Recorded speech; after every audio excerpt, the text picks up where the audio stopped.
I'm grateful for participating in the Rural Leadership course. It has made me become a better person. It's made me a bit more resilient. The course has made me realise that I can do these things.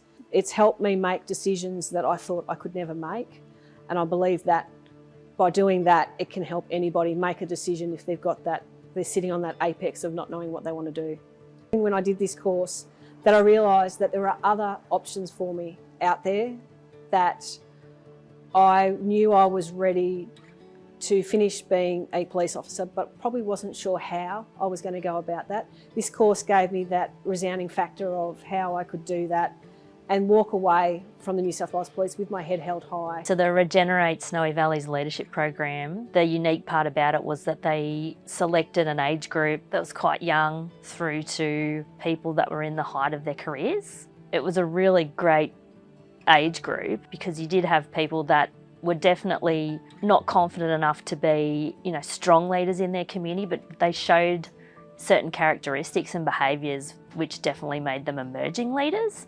And I like the fact that now that they have a network of people in an age range from 18 to 45, that there might hopefully be some kind of succession plan with leadership in Snowy Valleys. By participating in the course, I was able to spend quite a bit of time reflecting on my leadership journey and where I was at, what kind of skills I would like to develop further. I guess what's continued for me is that building on that ability to reflect. I've been doing some reading recently on rebellious leadership and speaking up and being brave, and I think that the Australian Rural Leadership Foundation's program supported me to build confidence in those areas. So the focus areas, I guess, of the program is around people's leadership styles and people's communication styles, and I think having a greater awareness of that and thinking about how people relate to each other has meant that I'm in a better position to be able to advocate for my team and advocate for better outcomes for this community. The program has definitely given me more confidence to be more of an advocate for my community, speaking up for those that may not feel confident speaking up themselves, being able to listen to people and deduce what they want or what they want to achieve within their community and helping them get into that space. I'm very passionate about making our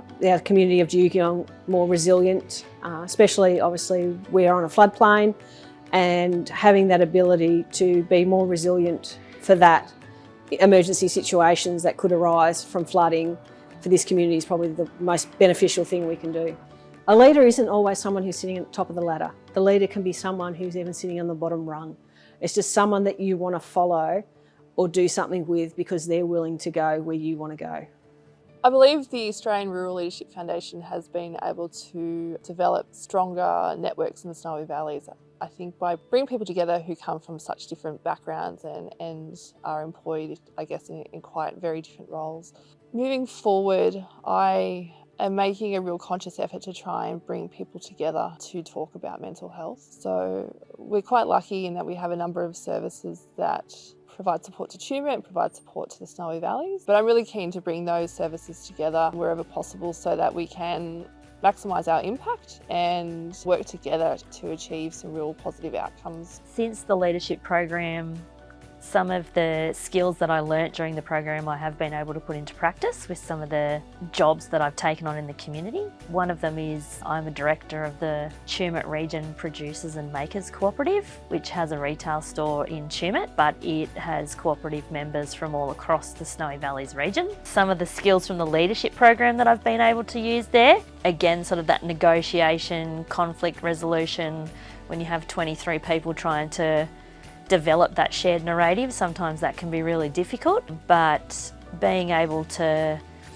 get people to be more aware of the other 20 or so people that they're trying to work with and what situation they might be in. We have a common purpose and a common passion, and that's to see small businesses in Snowy Valleys succeed and collaborate and really showcase what this region has to offer, and it's a lot.